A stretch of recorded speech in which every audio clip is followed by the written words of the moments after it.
고맙습니다.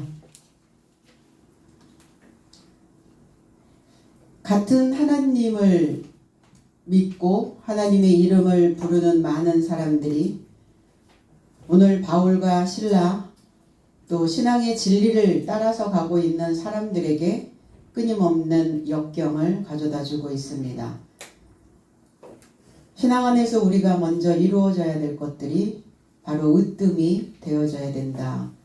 그래서 오늘 으뜸이 된 믿음으로 우리 모두가 다 승리하는 귀한 시간들이 되기를 원합니다. 원어 해석 4절로 6절 그리고 그 삶에서 어떤 삶은 설득을 받았고 바울과 실라에게 배정되었으니 경건한 헬라인 삶의 큰 무리와 적지 않은 으뜸의 부녀 삶이었다. 그러나 설득되지 않은 유대인 삶은 시기하여서 시장에 어떤 나쁜 장정 삶을 데려다가 무리지어 성을 소란 피우더니 야손의 집에 접촉하여 서서 저의 삶을 군중에 이르고자 끌어내려고 찾더라. 그러나 저의 삶을 발견하지 못하자 야손과 어떤 형제 삶을 성 관원 삶에 접촉하려고 끌고 가서 고함치되 거주지를 혼란케 하는 삶이 여기 있다 그랬어요. 어떤 사람 중에 이렇게 표현합니다. 어떤 사람 중에 그 중에 속하여 있는 사람들은 우리는 이 어떤 사람들 속에 들어가야 되죠. 지금 있는 그 무리들과 다른 무리들이에요. 그래서 그 다른 어떤 사람들 중에 경건한 헬라인들이 있었습니다. 헬라인들은 지혜를 찾고 그랬어요. 지식인들입니다.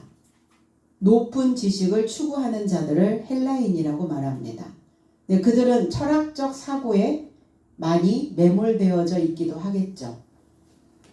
경건하다, 공평하다, 그리고 경배하다, 믿다 이런 표현이에요. 우리가 하나님을 믿는다는 것은 경건한 삶입니다. 히브리어로 이 단어가 하시드라는 단어인데 자비와 긍휼과 은총이라는 단어예요. 은혜라는 단어이기도 합니다. 요나가 고난받았던 이유, 불순종의 이유도 있지만 거기에 핵심적인 내용이 또 있다는 거예요. 요나서 2장 8절로 9절에는 거짓되고 헛된 것을 숭상하는 자는 자기에게 베푸신 은혜를 버렸사오나 나는 감사하는 목소리로 주께 제사를 드리며 나의 서원을 주께 갚겠나이다. 구원은 여호와께로서 말미암나이다 그랬어요.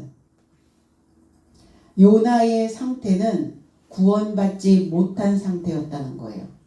왜 구원받지 못하였나를 봤더니 경건을 버렸다는 겁니다. 자기에게 베푸신 은혜를 이 단어가 하시드라고 하는 한 단어예요.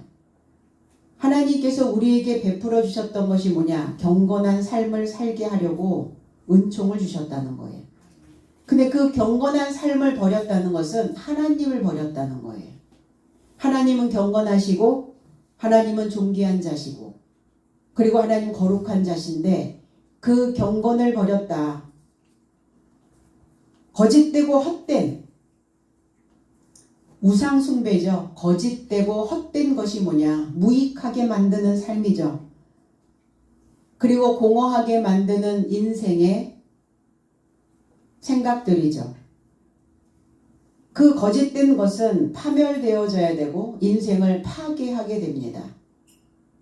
금방 눈앞에 보여지는 것을 우리는 선호하는데 멀리 앞을 내다볼 수 있는 사람들은 그 거짓된 것이 아무리 달콤하고 거짓된 것이 아무리 웅장해 보여도 결코 그것을 선택하지는 않죠.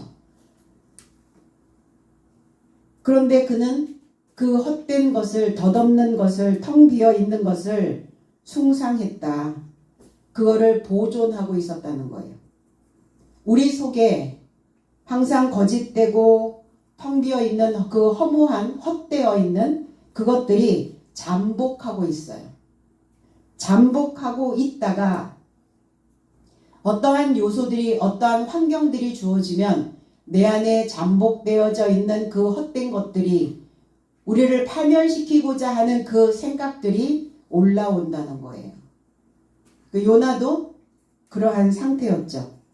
자기에게 베푸신 그 은혜를, 경건한 것을, 하나님의 주시는, 하나님을 숭배해야 되는, 하나님을 경배해야 되는 하나님을 버렸사오나 그랬어요.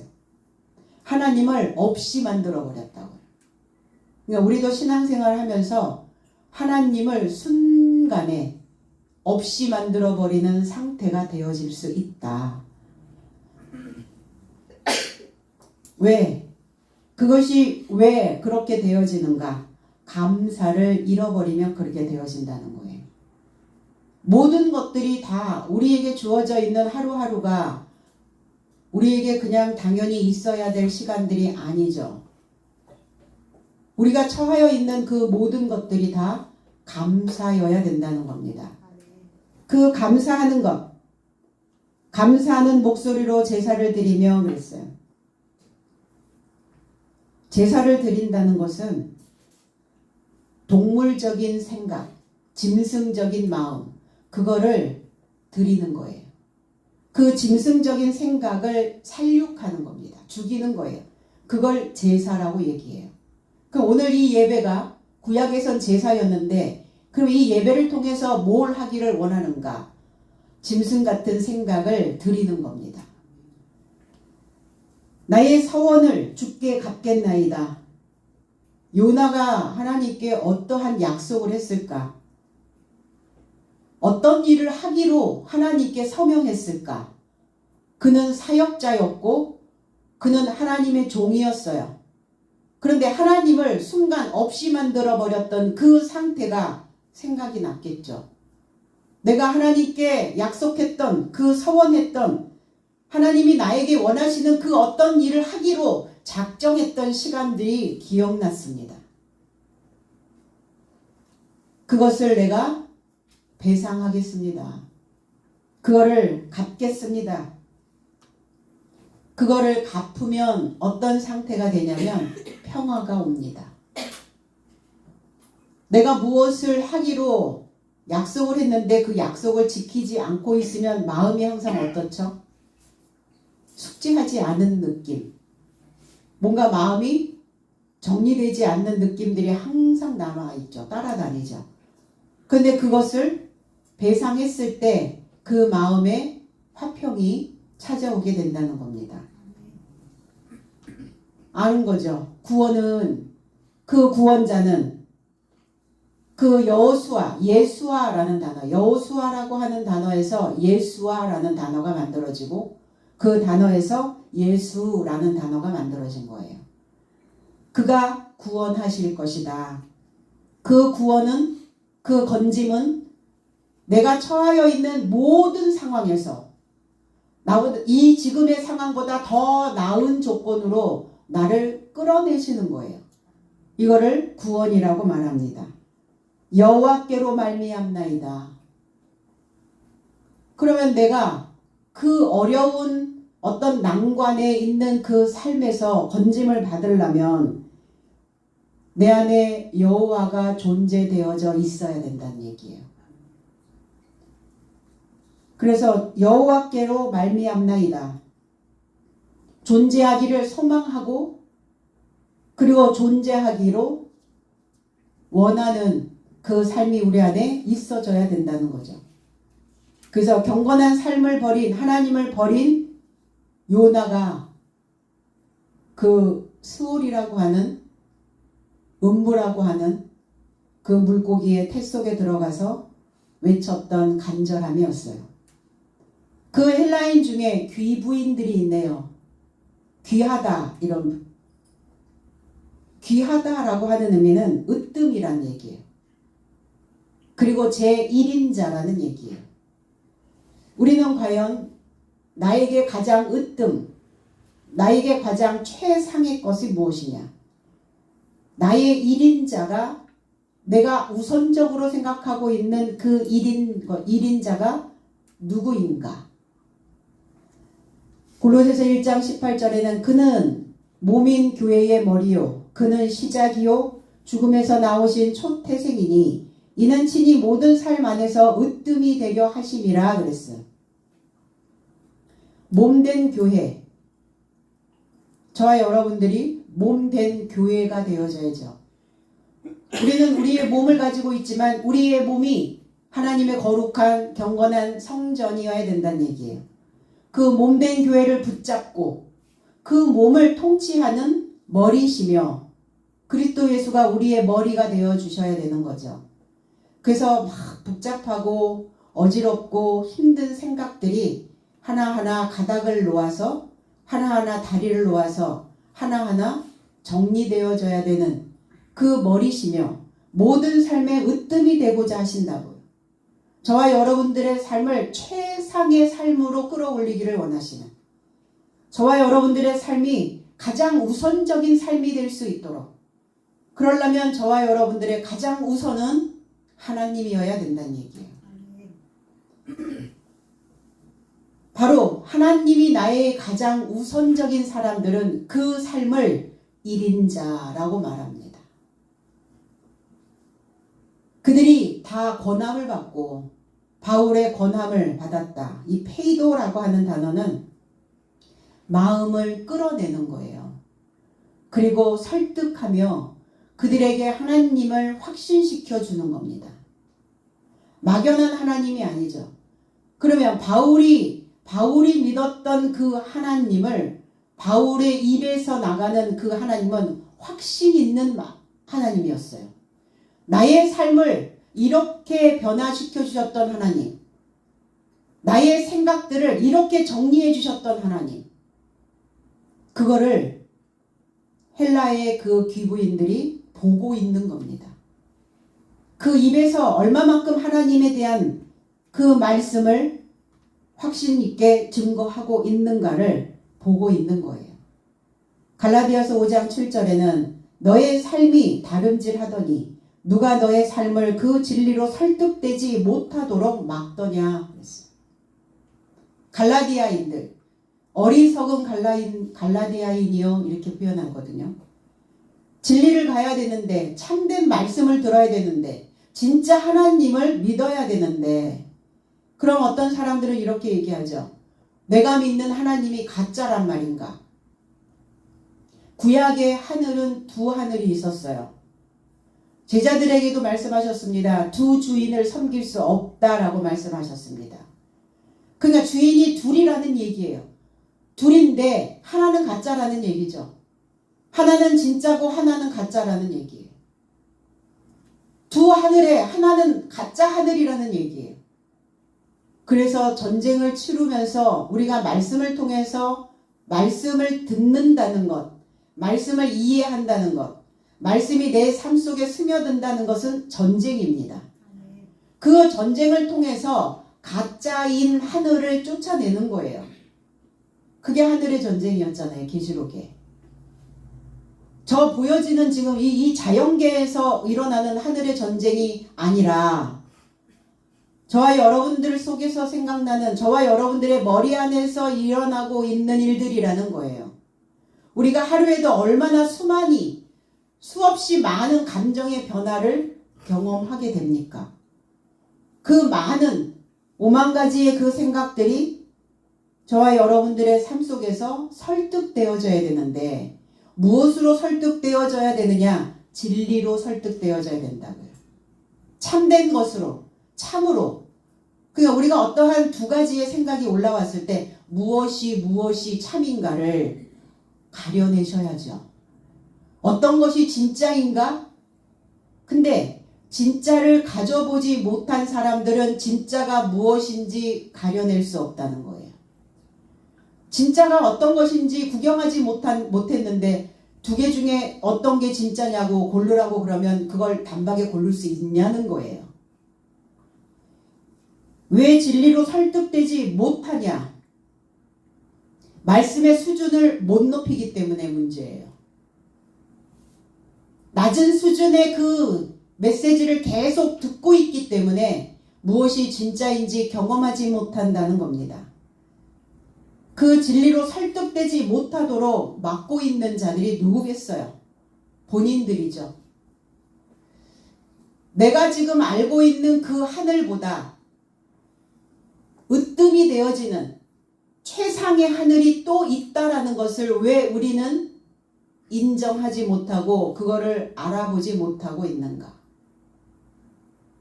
내 입에서 똑같은 생각들이 내 안에서 일어나는 똑같이 반복되어지는 그 삶의 되풀이들이 내가 과연 최상의 삶으로 지금 올라가고 있는지를 경험하지 못하고 있다면 오늘 우리는 내가 다시 하나님 안에 존재되어져 있는지를 그리고 내 마음이 무엇 때문에 지금 진리로 가지 못하고 있는지를 깨달아야 된다는 겁니다.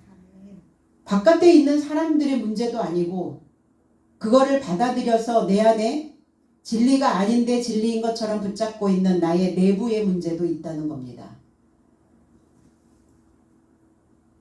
그들이 고난을 받고 바울과 실라를 쫓았습니다. 바울과 실라를 무조건 쫓아다니는 것이 아니라 바울과 실라의 삶을 바울과 실라가 붙잡고 있는 그 하나님을 바울과 실라가 증거하고 있는 그 참된 진리를 배당받았다고요. 그들이.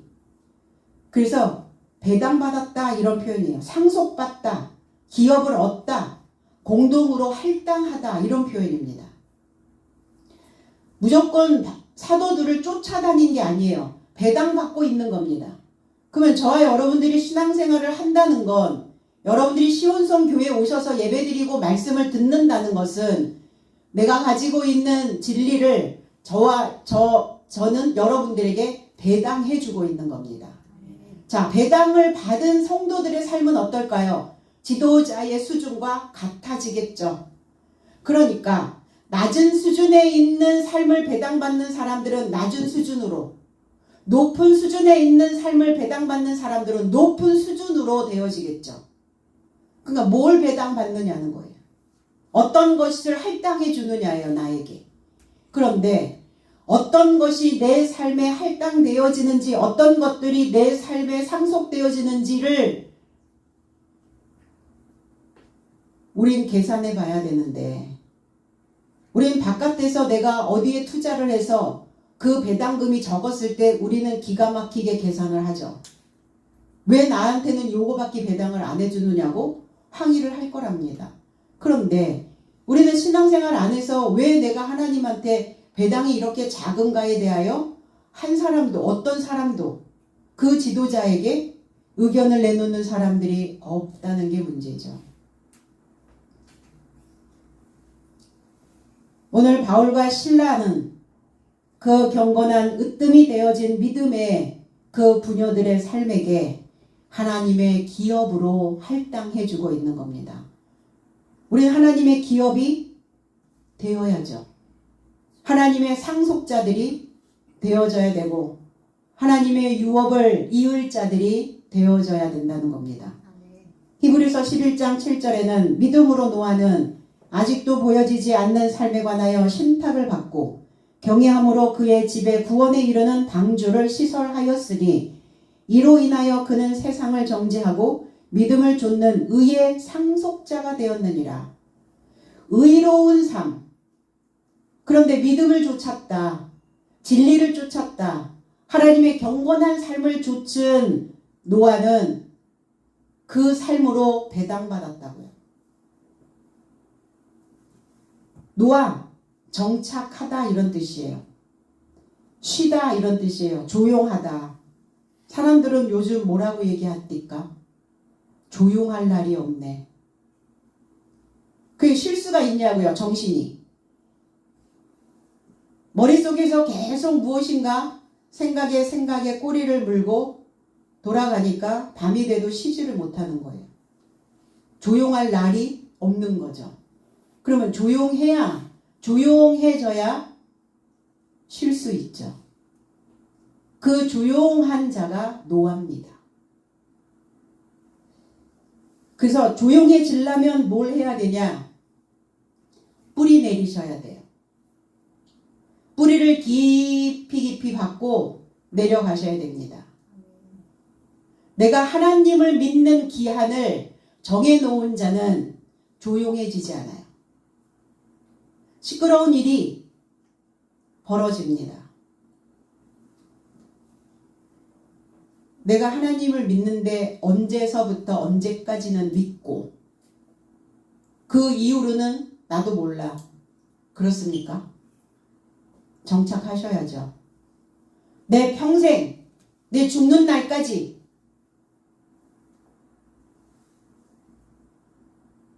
하나님께 정착해야 된다라는 생각을 갖는 순간 내 삶이 쉬는 곳이 될 수 있어요. 그래서 우리는 어떤 사람들을 좋아하나 봤더니 그 사람을 만나면 마음에 쉼을 얻을 수 있는 사람들을 좋아하더라고요. 너무 시끄러워. 너무 시끌벅적해. 너무 바람을 너무 많이 일으켜. 좋아하지 않죠. 조용한 사람. 조용한, 차분한. 그래서 무엇인가 논리성을 가지고 어떠한 것들을, 어떠한 핵심적인 부분들을 정리해서 내어줄 수 있는 사람. 이런 사람들을 우리는 조용한 사람이라고 얘기합니다. 그가 노아였는데 노아는 머릿속이 늘 정리되어져 있었고 믿음으로 늘 정착되어져 뿌리 내리고 있었기 때문에 여호와께서 노아에게 명령하신 거예요. 방주를 지어라. 방주, 괴짝입니다. 괴짝. 상자. 창세기 6장 14절에 보니까 너는 잣나무로 너를 위하여 방주를 짓되 그 안에 간들을 막고 역청으로 안팎에 칠하라 그랬어요. 잣나무. 이 잣나무는 고페르라고 하는 이 단어인데 유숙하다 이런 뜻도 가지고 있고 유황이라는 뜻도 가지고 있어요. 그리고 가연성. 가연성이라는 것은 오를까, 탈연, 성품성 이런데 불에 탈 수 있는, 불에 잘 타는 성질을 가지고 있는 것을 가연성이 높다 이렇게 표현을 합니다. 그럼 우리가 어떠한 건축을 할 때, 집을 지을 때 건축 자재를 무엇으로 쓰죠? 불연성을 쓰잖아요. 불연성. 불에 타지 않는 자재들을 선호하잖아요. 그런데 하나님은 왜 불에 잘 타는 나무, 이 유황나무 이런 나무로 그 상자를 지으라고 하셨을까? 그것도 하나님의 뜻이 담겨져 있으시겠죠. 방주를 짓되 상자를 짓되 상자를 만들어서 그 안에 간들을 막고 이랬어요. 고정된 둥지, 고정된 방, 보금자리를 만들어라. 보금자리. 이렇게 칸칸이 보금자리. 우리가 그 안에 들어가면 어때요? 쉼을 얻을 수 있는 그 고정된 방을 만들어라. 간들을 막고 역청으로 칠하라. 이 역청, 이 카페르라고 하는 단어가 덮다라는 뜻이에요. 속죄하다, 달래다, 화목하다 이런 뜻이에요. 그 집 안과 밖을 덮어라. 그냥 덮어라. 덮어놔라. 안팎으로 다 덮어놔라. 뭐하지 않도록, 새어 나가지 않도록, 새어 들어오지 않도록 다 덮어 이랬어요. 그들이 지금 어떤 상태에 있든 어떤 상황에 있든 그들이 어떤 믿음을 가지고 있든 그들이 진짜든 가짜든 그거 지금은 생각하지 말고 그 보금자리 안에 고정된 그 칸 안에 들어와 있으면 덮어 이랬어요. 덮어주셨죠. 덮고 넘어갔어요. 그리고 칠하라. 너는 너를 위하여 집에서 나와서 또한 그 덮개, 그 안팎으로 방주 전체를 덮어서 그 방의 전체를 고정하는 둥지를 만들어라. 불에 잘 타는 나무를 써라. 그래서 방주는 메시아가 오실 때까지, 그리스도 예수가 오실 때까지 덮어서 보존해 둔 곳이에요. 저와 여러분들이 그동안 살 수 있었던 것은 덮어주셨기 때문에 살 수 있었어요. 그냥 내가 숨쉬고 내가 움직여서 내가 활동해서 내가 벌어서 먹고 살았기 때문에 살 수 있었다라고 생각하지만 하나님이 우리를 보존해 주시고 덮어 주셨기 때문에 내가 숨쉬고 그나마 살 수 있었던 거예요. 그런데 그게 다 하나님의 은혜가 아니라 내 힘으로 살았다라고 생각하니까 문제인 거죠. 그래서 하나님을 맛본 사람들은 하나님이 덮어주셨다. 근데 이제는 그 덮개가 분리되어져야 된다. 말씀 66권을 다 덮어놓으셨어요. 덮개로 다 덮어놓으셨어요. 이 상자 안에 들어가 있는, 괴짝 안에 들어가 있는 모든 내용들을 덮어두셨어요. 문자로 덮어두셨다고요. 그런데 이 덮개는 불이 잘 붙어야 돼요. 가연성이 좋은 나무 상자여야 된다는 얘기예요. 그 선진국형 나라들은 이 가연성 잘 불에 붙는 이 폐기물들을 소각해서 그 열을 에너지화하여 이용하죠. 열 분해를 해서 재생을 통해서 이거를 자원화하고 있다는 겁니다. 그러니까 하나님도 불에 잘 붙는 폐기될 수밖에 없었는데 소각될 수밖에 없었던 잿더미가 될 수밖에 없었던 쓸모없는 인생들을 이 방주 안에 들어감으로 인하여 그들을 다시 에너지로 하늘의 에너지로 다시 재생을 시키고자 하는 목적이셨다는 거예요. 그러면 덮개가 제거돼야죠. 문자가 열려져야죠. 하나님을 알지 못하고 믿었던 내 삶이 다 덮개로 덮여 있었던 그 방주가 이제 그리스도 예수가 나에게 기름 부은 그 지식으로 인하여 열려야 된다는 얘기예요. 그래서 불이 잘 붙죠. 불이 잘 붙는 사람도 있고 불이 잘 붙지 않는 사람도 있어요. 속성상. 냉랭한 가슴보다는 따뜻한 가슴을 좋아합니다. 차가운 사람보다는 불을 잘 지펴서 주변을 따뜻하게 만드는 사람들을 좋아해요. 그러니까 냉랭한 가슴을 차가운 삶을 사는 사람들은 방주가 될 수가 없어요. 그래서 온화한 마음이어야 심성이 그래야 불을 잘 받을 수 있어요. 주님 불이잖아요. 내가 불을 던지러 왔다. 불을 던졌는데 불이 안 붙네. 사람들이 너무 냉랭해. 지금 교회에 이러면 사람들이 다 냉랭해. 다 돌아서 불이 안 붙어.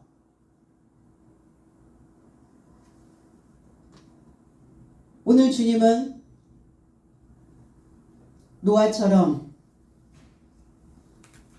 그들을 다시 에너지화 시켜서 그들을 하나님의 말씀으로 그 믿음으로 상속자가 되어지기를 원하고 계신다는 겁니다. 믿지 아니하는 유대인들이 지금 계속 문제를 일으키고 있어요. 설득할 수 없는 반항적인 그리고 거역하는 그런데 하나님을 믿지 않는 사람들이 성경에 기록될 리가 없다고 말씀드렸죠. 그러면 지금 믿지 아니하는 이 유대인들은 하나님을 믿지 않는다는 걸까? 그 얘기가 아니라는 거예요. 바울과 실라가 증거하고 있는 그 참된 하나님을 믿지 아니하는 그 참된 지식으로 자신을 설득할 수 없는 내가 알고 있는 그 하나님. 그런데 바울과 실라가 전하는 하나님이 다르잖아요. 그러니까 그것을 받아들일 수 없는 그 반항적인 그리고 그 말씀을 거역하고 있는 그 유대인들.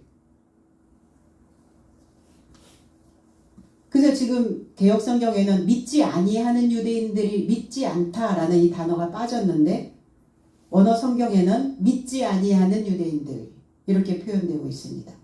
로마서 10장 20절로 21절에 그래서 이사야가 담대하게도 말하되 나를 구하지 아니하는 자들에게 만나 주었고 나를 질문하지 아니하는 자들에게 명백하게 하였노라. 그래서 이스라엘을 향하여 그가 말하되 불순종하고 반박하는 백성을 향하여 내가 손을 종일 내뻗었노라 그랬어요. 손을 뻗었다라는 것은 하나님의 법을 주는 거예요. 하나님의 능력이 나가는 겁니다. 손을 뻗었다는 것은 그들에게 불을 던졌는데 불이 붙지 않는 그 인생들에게 진노로 대하시는 거예요. 우리가 손을 들죠. 누군가에게 불을 낼 때 손을 들어 손을 뻗는다는 거예요. 구하지 않고 탐색하지 않고 설득하지 않는 설득될 수가 없는 거역하고 반항하는 백성들을 향하여 오늘 파견된 바울과 실라는 사명을 다하고 있는 거예요. 사력을 다하여 그들에게 전하고 있는 겁니다. 왜 시기를 할까? 믿지 아니하는 유대인들이 안 믿으면 되지. 안 믿고 그냥 안 들으면 되고 끊으면 되고 하나님 안 믿으면 되지. 왜 하나님을 믿는다고 하면서 바울과 실라가 증거하고 있는 그 메시지를 계속 거역하고 있을까? 뭐가 질투가 일어나는 거죠. 질투. 자기들은 자기들 나름대로 신앙 안에서 열심당원들이었거든요. 유대의 정치적인 독립을 추구하는 열심당원들이었어요. 하나님을 열심히 믿었어요. 근데 사울이 자기가 사울이었을 때, 바울이 사울이었을 때 이렇게 말합니다. 로마서에서 10장 2절로 4절에 왜냐하면 나는 저희가 하나님의 열심을 가지고 있으나 지식을 좇지 않았음을 저들에게 증거하노니 하나님의 의를 깨닫지 못하고 자기 의를 세우려고 찾고 있는 자들이 하나님의 의에 복종치 아니한 것이니 그리스도는 의에 이루고자 믿는 모두에게 율법의 완성이시기 때문이다 그랬어요. 열심을 가지고 있는데 지식을 좇지 않았다. 나도 하나님께 열심을 내서 믿었는데 하나님을 인식하지 못했다. 열심히 믿는 사람들일수록 자기 의의가 세죠. 자기 의의가 강하죠. 그러니까 그들은 하나님의 의에 복종하지 않는 것이다. 그에 이루고자 그리스도 의에 이루고자 믿는 자들이면 율법이 완성됐을 것이다. 율법이 완성된 유대인이라면 바울과 실라가 증거하고 있는 하나님에 대하여 적극적으로 받아들였을 것이다. 그 의를 전하는 바울과 실라를 질투하는 겁니다. 여러분 어떨 때 질투심이 올라옵니까? 어떨 때 시기가 올라오죠? 내가 가져보지 못했는데 저 사람은 갖고 있거든요. 그럴 때 질투가 올라오죠. 그럴 때 시기심이 올라옵니다. 사촌이 땅을 사면 배 아픈 것과 같아요. 그게 시기심에서 올라오는 거거든요. 그게 질투거든요. 그게. 그러니까 오늘 믿지 아니하던 유대인들이 그 상태라 지금. 자기들이 가지지 못했던 것, 자기들이 한 번도 먹어보지 못했던 것, 자기도 한 번도 경험해보지 못했던 그 메시지를, 그 지식을 전하고 있었잖아요. 그러니까 질투가 시기가 올라온 거예요. 시기가 올라왔다는 것은 그들은 굶주려 있다는 겁니다. 저 사람은 잘 먹고 있는데 나는 굶주리고 있네? 시기심이 올라올 수밖에 없죠. 그들이 의로 배불러 있다면 자신의 의를 세우지 않았을 겁니다. 하나님을 제대로 아는 지식을 멀리하는 고집불통에 있는 사람들이죠. 하나님의 의에 도달해야 으뜸이 된 믿음으로 완성되어질 수 있습니다. 저자의 괴악한 남자, 괴악한 사람, 우리 저작거리 그러죠? 시장통이란 말이에요. 시장통. 시장은 어떤 곳이냐? 밥 벌어 먹고 사는 사람들, 아우성이 있는 곳, 늘 시끌벅적한 곳, 생존을 위해서 매달려 있는 곳, 장터입니다. 그 천한 것. 그래서 어느 날 우리는 사람들에게 내가 천한 사람이 아니라 귀한 사람이다라는 표현을 그렇게 했죠. 나 이거 백화점에서 샀어. 이거 시장표 아니야. 근데 바울과 실라에게 온 사람 중에 시장에서 온 나쁜 사람이 있었네요. 그가 누구겠어요? 시장에 있다는 건, 장터에 있다는 것은 뭔가 소리를 내는 사람이라는 거예요. 뭔가 사고 팔고 하고 있다는 거예요. 그가 가지고 있는 지식이 천했다는 얘기예요. 천한 수준, 천한 것, 흔한 것. 우리는 흔한 것을 천하다고 하죠. 흔한 것, 어디 가든 다 볼 수 있는. 바울과 실라가 가지고 있는 건 귀한 거죠. 어디서도 볼 수 없는. 백화점에 가야, 명품관에 가야 살 수 있는 것. 그 저자의 나쁜 사람, 성전 안에서 사고 팔고 하는 삶을 내쫓으셨죠.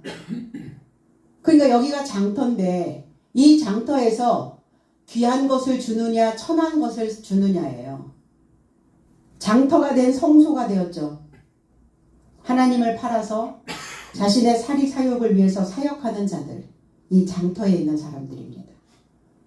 이 장터에 괴악한 사람, 괴악한 남편, 괴악한 남자, 설교하는 자예요. 지도자입니다. 목자입니다. 제사장이에요. 그들이 나빴다 그래서 나빴어. 나쁜 자. 그 나쁘다는 것은 뭐냐면 열매적 개념이에요. 우리가 어떠한 소리를 듣는다는 것은 그 소리가 내 안에 열매를 맺혀요. 그래서 가슴에 맺혔어 이렇게 표현하잖아요. 그 나쁜 소리가 가슴에 맺혀요. 좋은 소리도 맺히고 나쁜 소리도 맺혀요. 근데 나쁜 소리를 가지고 있는 남편이네요. 나쁜 씨를 뿌리고 있는, 악의 씨를 뿌린 장정. 비난받을 만한 짓을 하고 있는 자들이죠. 지식을 팔고 사는 곳이 하나님의 교회인데 하나님의 말씀을 잘못 기록해주고 있는 제사장. 그러면 잘못 기록해주고 있는 그 지식을 받는 백성들은 괜찮을까? 똑같아진다는 거예요. 그 목자와 같아진다는 거예요. 분별 없이, 그러니까 성도들도 뭐 하셔야 돼요? 지혜를 구하셔야 돼요. 분별 없이 내 삶에 기록되어지면 그 기록되어진 대로 버려진다는 거예요. 버려진 자는 하나님의 관심 밖으로 밀려나죠. 그러니까 그 관심 밖으로 밀려난 자들은 간섭받지 않아요. 하나님께서 간섭하지 않아요. 그러니까 간섭받지 않으니까 살판이 난 거죠. 사람들은 간섭받기 싫어서 교회 오지 않는 거예요. 진리를 찾지 않는 겁니다.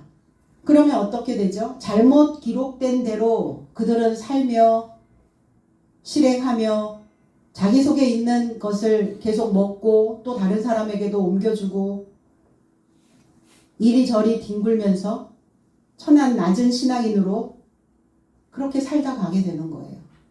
내 몸에 그리스도 예수의 자국이 남지 않습니다. 벌거숭이 인생으로 그냥 맴맴 떠돌다 가게 되는 거죠. 그들이 때를 지어 소동하게 되었어요. 무리를 모았습니다. 까마귀 떼와 같은 군졸들이에요. 시커멓게 하늘을 덮는 군졸들.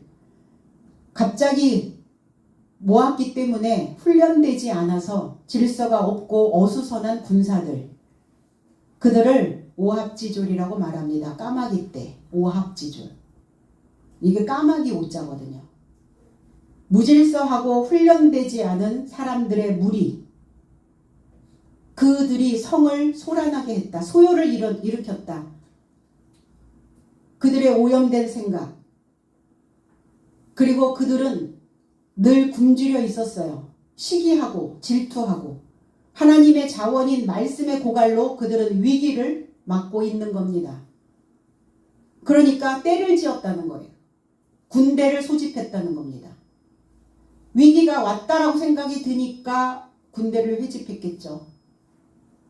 그들이 지금껏 고수하고 있었던 전통적 기업 방식, 전통적인 삶의 방식, 그것들을 탈피하지 못해서 어떠한 상황이 벌어지면 그걸 적절히 대처할 수 있는 방법론을 찾지 못했다는 거예요. 그러니까 그 적절히 대처할 수 있는 방법론을 찾아야 되는데 찾지 못하고 있었다는 것은 그 생각의 환경들을 경영하지 못했다는 겁니다. 우리의 생각의 환경은 지금 오염되어져 있나 아니면 청정지역인가? 오늘 우리가 듣고 있는 이 메시지가, 이 소리가 청정지역인가 아니면 오염된 메시지인가?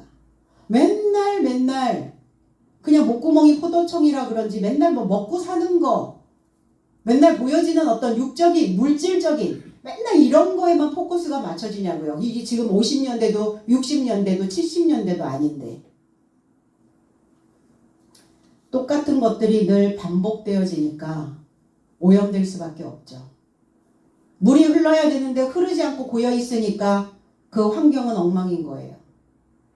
신앙의 환경, 마음의 환경, 영적인 환경이 다 오염되어 버렸다는 겁니다.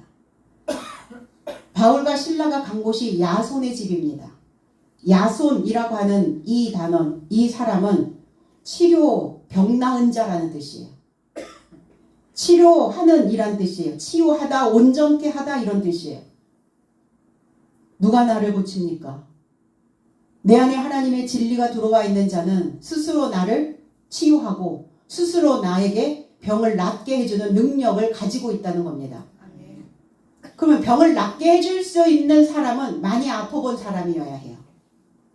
아프기 때문에 그 병이 얼마만큼 중한지, 아프기 때문에 그 통증의 강도가 어떤지 너무 잘 아는 거죠. 그래서 그 아픈 자들에게 하나님께서 주셨던 은혜가, 그 선물이 신유였어요. 그 신유를 받은 자가 바로 오늘 야손이었습니다. 오늘 우리에게, 저와 여러분들의 삶 속에서 오늘 시유의 은혜가 임하기를 원합니다.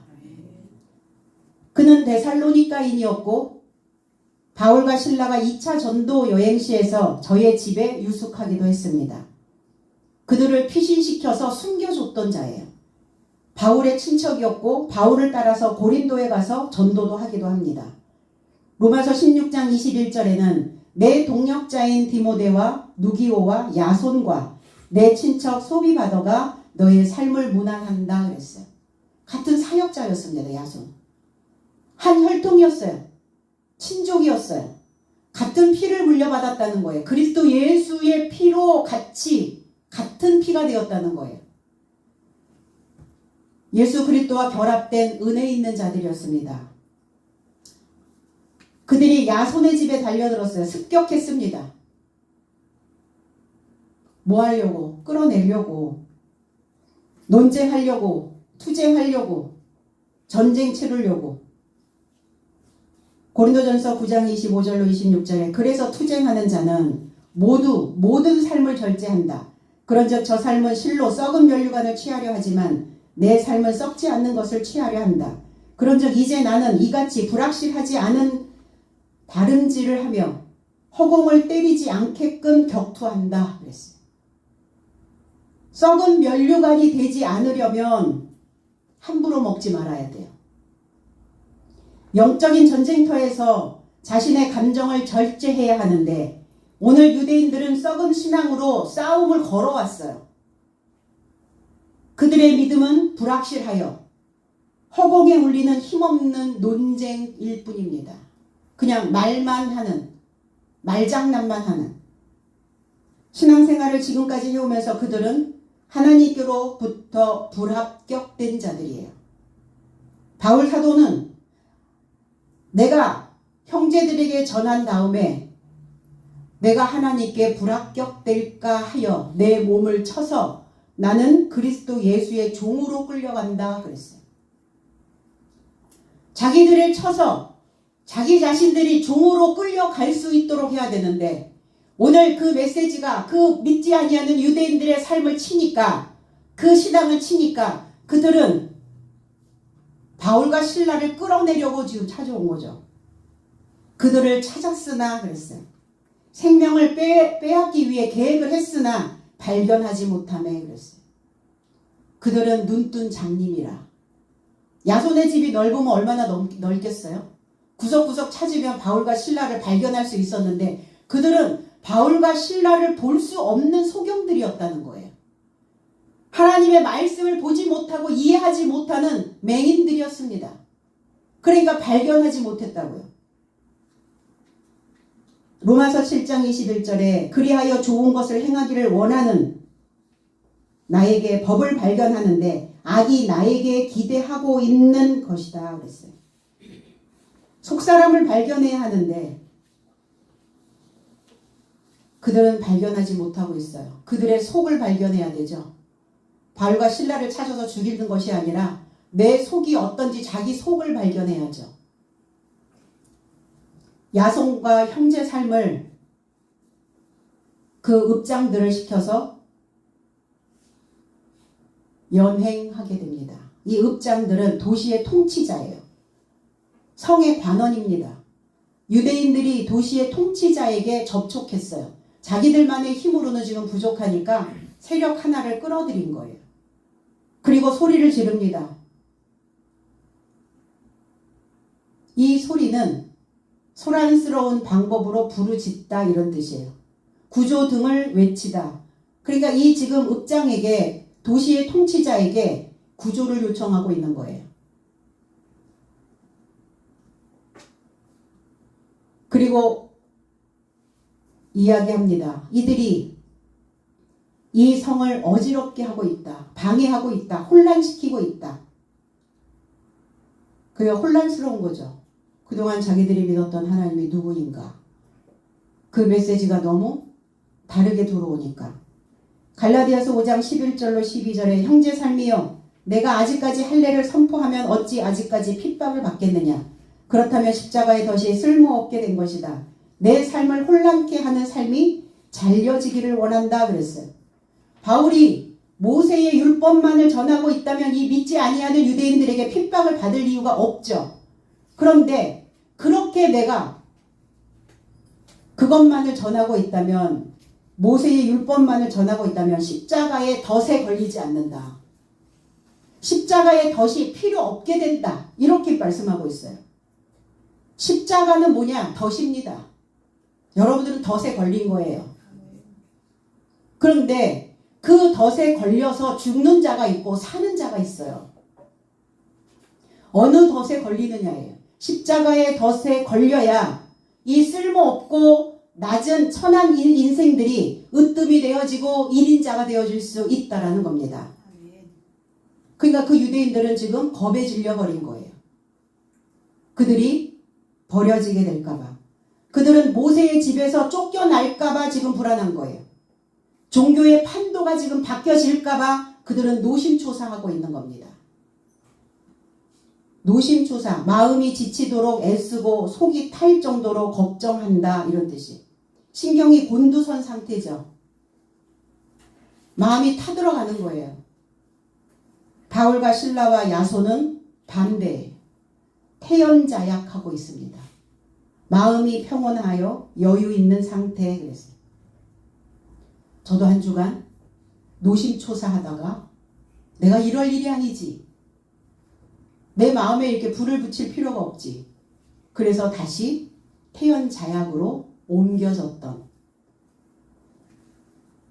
이렇게 어떠한 일이 어떠한 상황들이 급습하여 온다 할지라도 바울과 실라와 야손과 그 경건한 헬라인으로 우리가 으뜸인 믿음을 붙잡는다면 오늘 우리 모두는 다 태연자약하실 수 있습니다. 오늘 우리의 삶 속에 이렇게 우리 마음의 평온이 여유의 삶이 임하기를 예수 그리스도 이름 안에서 축복드립니다. 기도하겠습니다.